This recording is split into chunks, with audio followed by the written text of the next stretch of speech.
नमो भगवते वासुदेवाय। 15वां अध्याय, कुमारों का जय विजय को शाप। मैत्रेय जी कहते हैं कि दिति 100 वर्ष तक गर्भवती रही और जैसे जैसे उसका गर्भ बढ़ता गया वैसे वैसे सूर्य आदि का तेज क्षीण होता गया। यह देखकर दिक्पाल आदि देवता ब्रह्मा जी के पास गए और बोले कि हे ब्राह्मण, जिससे हम उदाग्नि हैं, उस सम का कारण आप जानते हैं। काल के जिसके ज्ञान पर असर नहीं होता, ऐसे भगवान आपको कुछ अविदित नहीं है।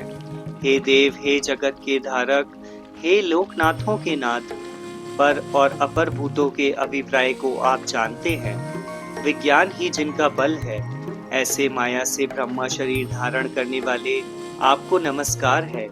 जिन्होंने रजोगुण को ग्रहण किया है, ऐसे व्यक्त प्रपंच के कारण आपको नमस्कार है।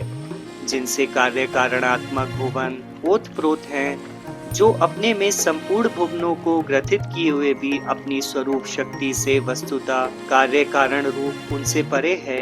इस प्रकार जो आपका अनन्य भाव से ध्यान करते हैं, जिनका योग परिपक्व हो चुका है, जिन्होंने श्वास और इंद्रियों को जीत लिया है, आपके प्रसाद को पाकर उन लोगों को किसी से पराभाव नहीं होता। रस्सी से बंधी गौओं के समान सभी प्रजाएं जिनकी वाणी के अधीन होकर उन्हें बलि देती हैं, उन मुख्य आपको नमस्कार है।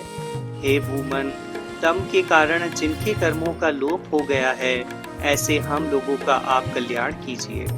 अपनी अखंड दया दृष्टि से आप हमें विपत्ति पतितों को देखें।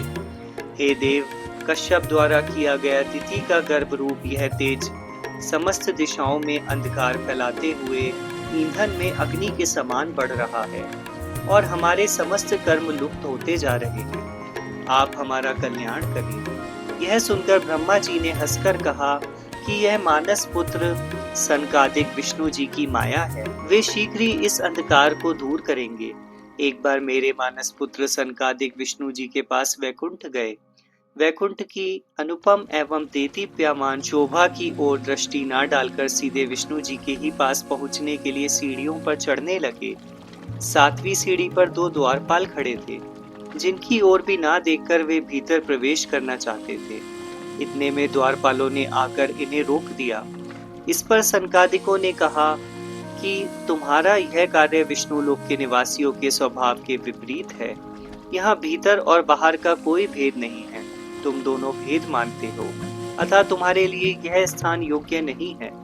मैं तुम्हें श्राप देता हूँ कि तुम वहां जाओ जहाँ काम, क्रोध और लोभ है। यह सुनते ही दोनों द्वारपाल कांपने लगे। उन्हीं का श्राप तो मिथ्या होता नहीं। आप कृपा करके इतना संशोधन कर दीजिए कि चाहे जिस श्रेणी में हम उत्पन्न हो, अंत में विष्णु जी का दर्शन प्राप्त हो। हरि नारायण विष्णु ने जब यह जाना कि सनकादिक मुनि 7वें द्वार पर खड़े हैं, तो अपने आसन से उठकर स्वयं मुनियों के समक्ष उपस्थित हो गए। सनकादिक मुनि श्री विष्णु जी का अनुपम और अत्यंत सुंदर स्वरूप देखकर गदगद हो गए।